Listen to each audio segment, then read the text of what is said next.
Buenos días. Seguimos con el examen de números complejos.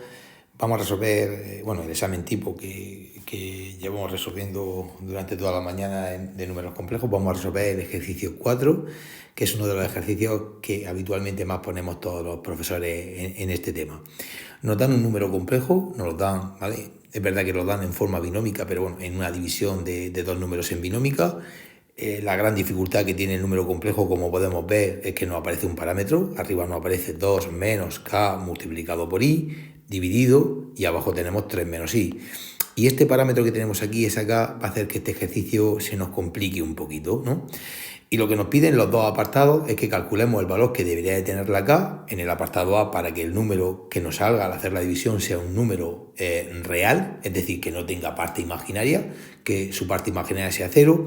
Y en el apartado B nos pregunta que calculemos ese valor, o que nos dice que calculemos ese valor de k para que al hacer la división el número que nos salga sea un número imaginario puro, es decir, un número que solamente tenga la parte imaginaria y la parte real sea 0, se haya cancelado. Bueno, antes de empezar a resolver tanto el apartado A como el apartado B, nosotros vamos a empezar haciendo la división. Recordamos que para hacer esa división, lo primero que hacemos es multiplicar numerador y denominador por el conjugado del denominador.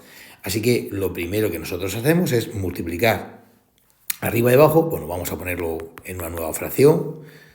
Vamos a multiplicar arriba y abajo por el conjugado del número de abajo. Es decir, lo mismo que tenemos abajo, pero cambiando la i de signo. Empezamos a hacer la multiplicación y nos quedará 2 multiplicado por 3 serían 6, 2 multiplicado por i nos va a quedar 2i, menos ki multiplicado por 3 nos va a quedar menos 3ki, y por último menos ki multiplicado por i nos va a quedar menos ki al cuadrado. Y en la parte del denominador, como lo que tenemos es una suma por una diferencia, pues nos quedará diferencia de cuadrados. Una vez más, si a alguien le resulta muy complicado pues esta identidad notable, pues que lo multiplique todo por todo. Es decir, que multiplique 3 por 3, que nos quedaría 9, 3 por i, que nos va a quedar 3i, menos i por 3, que nos va a quedar menos 3i, y menos i por i, que nos va a quedar menos i al cuadrado. Y ya pues empezamos, ¿vale?, a operarlo todo. En la parte de arriba tendremos, ¿vale?, en primer lugar este 6, ¿vale?, que lo ponemos aquí. En segundo lugar, recordad que el i cuadrado lo vamos a cambiar como siempre por menos 1. Al multiplicarlo por menos k nos va a quedar más k. Y luego ya tenemos las dos partes que llevan i. El 2i, el 2i y el menos 3ki. Menos 3ki. Y todo dividido entre, abajo tendremos el 9, más 3i y menos 3i se nos va. Y este i cuadrado vale menos 1, que con el menos que tengo delante sería más 1. Ahora podemos agrupar un poquito. Si nos damos cuenta, estas dos primeras partes son las partes que no tienen i, es la parte real, pondremos 6 más k, y a mí me gusta mucho ponerlo entre paréntesis. Y las dos siguientes expresiones, el 2i y el menos 3ki, es justamente la parte que lleva i. A mí me gusta, entre paréntesis, sacarme la i de factor común, y lo que multiplica la i es, por una parte aquí tenemos el más 2, y por otra parte aquí tenemos el menos 3k. Esta parte de aquí es la parte que multiplica la i. Y todo dividido entre 9 y 1 serían 10. Y ahora, como siempre, pues lo separamos. Es decir, dividimos la parte real entre 10, entre el denominador, 6 más k dividido entre 10, más, y la parte imaginaria también entre el denominador. 2 menos 3k lo dividimos entre 10 y, como siempre, sacamos la i fuera hacia la derecha. ¿Para qué? Para que se vea muy claramente, una vez más, cuál es la parte real y para que se vea qué es lo que multiplica la i y cuál es la parte imaginaria.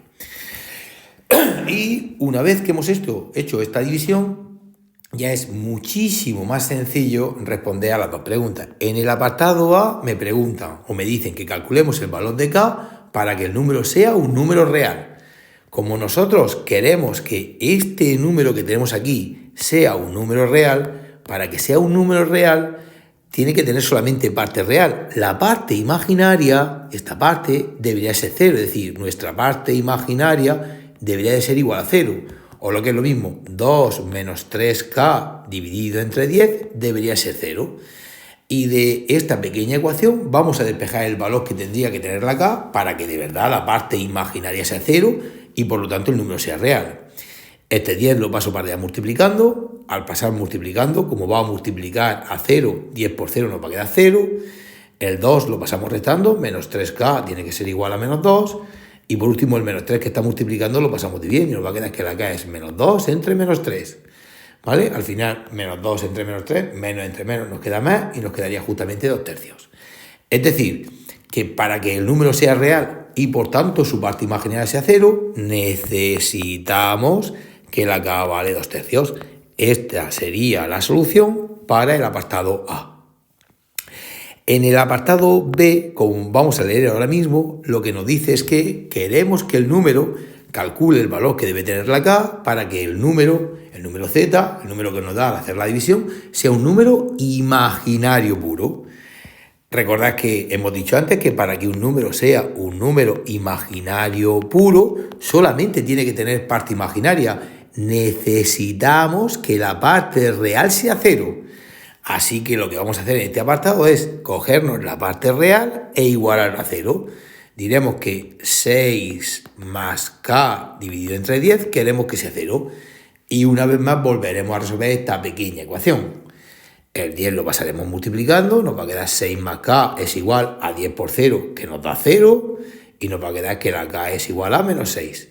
Con lo cual, para que el número sea imaginario puro y por tanto la parte real sea igual a 0, necesitamos que la k valga menos 6. Y ya tendremos resuelto nuestro apartado B. Este ejercicio, como he comentado antes, es un ejercicio típico que la gran mayoría de profesores los ponemos siempre en el examen de números complejos. Bueno, pues con esto queda terminado este cuarto ejercicio. En el siguiente vídeo haremos el quinto y último ejercicio y con esto pues terminaremos.